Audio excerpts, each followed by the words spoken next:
नमस्कार, मैं Brijmohan Suri motivational speaker, Sai ग्रंथ राइटर, रेड बुक एक्सपर्ट स्वागत कर रहा हूं आपका आपके इस चैनल में।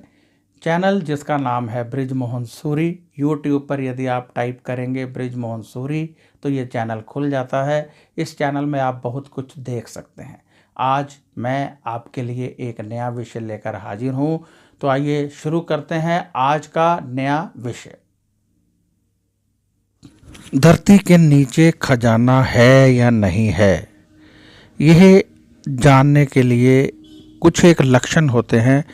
जिस ज़मीन के नीचे खजाना होता है वहाँ पर ये लक्षण आपको देखने को मिलेंगे। ये लक्षण कौन से होते हैं, मैंने एक वीडियो पहले भी बताई थी जिसमें मैंने बताया था कि आप नारियल को किस प्रकार रखेंगे जिससे आपको पता चलेगा कि ज़मीन के नीचे खजाना है या नहीं है।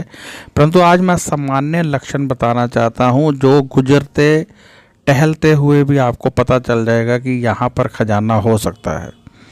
जिस निवास पर आए दिन सांप निकलते हों या सांप अपनी केंचुली यानी अपना वस्त्र, अपना स्किन जो होती है ऊपर, उसको उतारते हों, तो समझ लीजिए कि वहाँ पर खजाना है। 70% तक उम्मीद होती है कि वहाँ पर खजाना है। जहाँ पर सांप जाकर अपनी केंचुली बदलते हैं, अपनी स्किन बदलते हैं, और जहाँ पर अक्सर सांप निकलते हैं वहाँ पर खजाना होने के चांसेस होते हैं। हाँ, सांपों का घर ना हो वहाँ पर, जहाँ सांपों का घर होगा वहाँ पर नहीं। जहाँ पर घर नहीं है, सांप आते हैं, वहाँ पर ऐसी संभावनाएं बढ़ जाती हैं। पुराने ज़माने में जब लोग दीवारों में अपना धन रखते थे तो उसके ऊपर कोई निशान बना देते थे। ये बात अलग है कि अभी रंग रोगन करवाने के कारण वो मिट चुका होगा, परंतु कहीं वह दीवारें वैसे ही हैं तो आप ऐसे निशान ढूंढने का प्रयत्न कीजिए, और उसके साथ एक एरो बना होगा नीचे की तरफ, तो वहाँ पर पूरा नक्शा भी दिया जाता है कि कहाँ पर धन है, यानी यदि खजाना है तो कहाँ पर है। जिस घर में खजाना होता है वहाँ रात के वक्त छन छन की आवाज़ भी आती है, यानी खजाना चलने की आवाज़ आती है, क्योंकि एक स्थान से दूसरे स्थान पर खजाना जाता है, जिससे कि आवाज़ें आना एक आम बात होती है।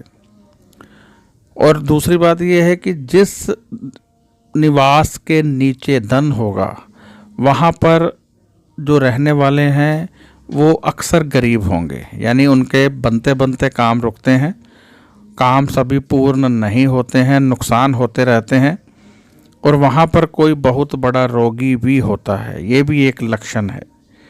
तो यदि आपको ये लक्षण मिलते हैं और आप जानना चाहते हैं तो आप मेरा दूसरा वीडियो देख सकते हैं जिसमें मैंने स्पष्ट रूप से बताया हुआ है कि आप नारियल और दीपक किस प्रकार जलाएंगे कि आपको पता चल जाए कि वहाँ खजाना है।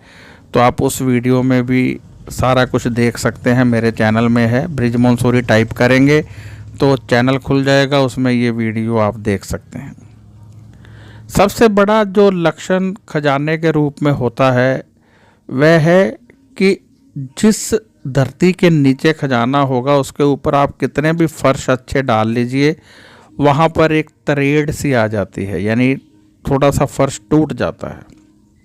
आपको बता दूं कि ज़मीन से निकलने वाला धन यदि शुद्ध ना किया जाए तो पूरे परिवार को तहस नहस कर देता है। इसलिए ऐसे धन को प्राप्त करने का प्रयत्न नहीं करना चाहिए। आप इतिहास देखिए कि जिन लोगों को भी ज़मीन में से निकला हुआ धन मिला उनमें से करीब 10% ही फले, बाकी सभी का नुकसान हुआ। अक्सर घरों में मृत्यु होने लगती है, पुलिस केस, अदालती केस हो जाते हैं, बहुत कुछ हो जाता है।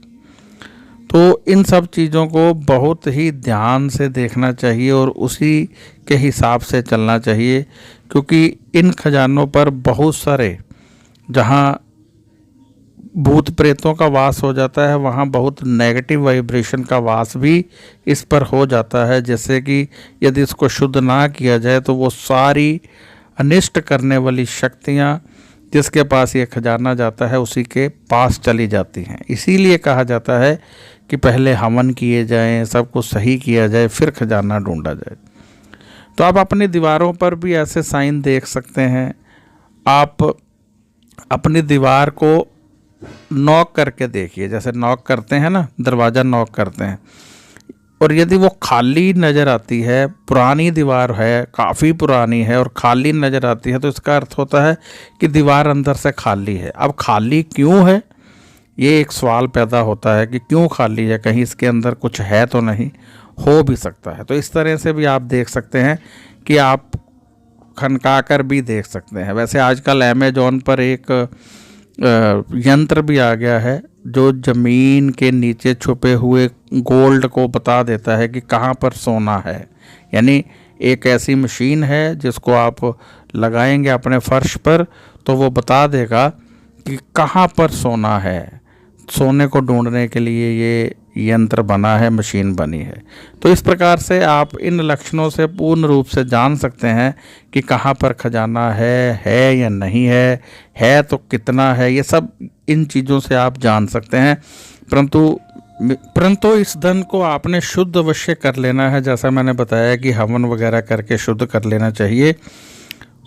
कहते हैं खजाना जब निकलता है बलि मांगता है, ऐसा कुछ नहीं है, ये सब यूं ही बातें उड़ाई गई हैं।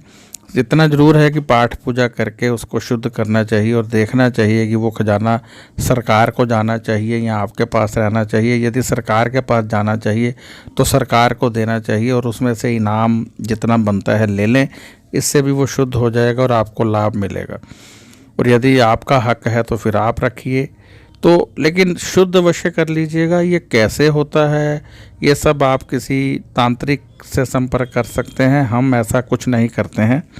लोग हमें भी फ़ोन करना शुरू कर देते हैं, हम कोई खजाना नहीं निकालते हैं। आपको लक्षण बताए हैं, आप इन लक्षणों पर चलते हुए सब कुछ सही सही कर सकते हैं। हम खजाना नहीं निकालते हैं, बार बार मैं ये कहना चाहूँगा, इसलिए हमसे संपर्क ना करें। हाँ, यदि आप अपनी जन्म कुंडली दिखाना चाहते हैं या जानना चाहते हैं कि क्या कभी खजाना आपकी किस्मत में होगा, तो फिर आप जन्म पत्री दिखा सकते हैं, वो बात अलग है। यदि आप कहें कि हम खजाना आकर निकालेंगे तो ऐसा कुछ नहीं करते हैं हम। इसी के साथ मुझे इजाज़त दीजिए। मैं बृजमोहन सूरी आपसे इजाज़त चाहता हूँ। यदि आपको ये वीडियो अच्छा लगा है तो शेयर कीजिए और सब्सक्राइब करना मत भूलिएगा, क्योंकि सब्सक्राइब करने से ये वीडियो आपको आगे भी मिलते रहेंगे। जब आप सब्सक्राइब कर देते हैं हमारा चैनल और साथ में एक बेल का बटन आता है उसको भी दबा देते हैं, एक बार ही करना होता है, तो हमारे वीडियो की नोटिफिकेशन आपको लगातार मिलती रहती है। यदि आप कोई सवाल करना चाहते हैं तो व्हाट्सएप पर कर सकते हैं, परंतु जवाब आपको 5 या 6 दिन के बाद ही मिलेगा। यदि आप जन्म पत्री दिखाना चाहते हैं तो आप व्हाट्सएप पर पूछ सकते हैं, इसके लिए हम फ़ीस लेते हैं जो हम गरीबों के कार्यों में इस्तेमाल करते हैं। ध्यान रखिएगा कि जब आप जन्म पत्री भेजते हैं तो हम देखते हैं, यदि उसमें कोई योग है तो समय लग जाता है, यदि योग नहीं है तो फिर इमीडिएटली उसका हम आपको बता देते हैं, परंतु यदि योग है तो अच्छे ढंग से देख कर ही बताते हैं। परंतु जन्म पत्री देखने में 4 या 5 दिन लग जाते हैं और उसके बाद फिर आपको बताया जाता है यदि उसमें योग है तो समय लगेगा, ये आपको नोटिफिकेशन भेज दी जाती है कि समय लगेगा। आप जानते हैं कि हमारी जन्म पत्री में बहुत सारे ग्रह होते हैं। आप ये भी जानते हैं कि हमारी जन्म पत्री में बहुत सारे योग होते हैं। आपने देखा होगा बहुत सारे लोग विदेश में जाकर भी सेट नहीं हो पाते हैं, बहुत सारे लोगों को बच्चा नहीं होता है, बहुत सारे लोगों का काम नहीं चलता है, बहुत सारे लोगों को कर्जा रहता है, रोगी रहते हैं। क्यों रहते हैं? इन सब का समाधान हमारी जन्म पत्री में होता है। जब हम जन्म पत्री देखकर उपाय ढूंढते हैं और आप लोग उन उपायों को करते हैं तो पूरी तरह से सब कुछ ठीक होने लगता है, किसी तरह का कोई दुख नहीं रहता है। तो अब मैं इजाज़त चाहूँगा और आशा करता हूँ कि आप ये वीडियो अधिक से अधिक शेयर करेंगे, क्योंकि जितने लोग इसको देखेंगे उसका लाभ आपको भी मिलेगा। तो अब मुझे इजाज़त दीजिए। नमस्कार, खुश रहिए और अपना ध्यान रखिए।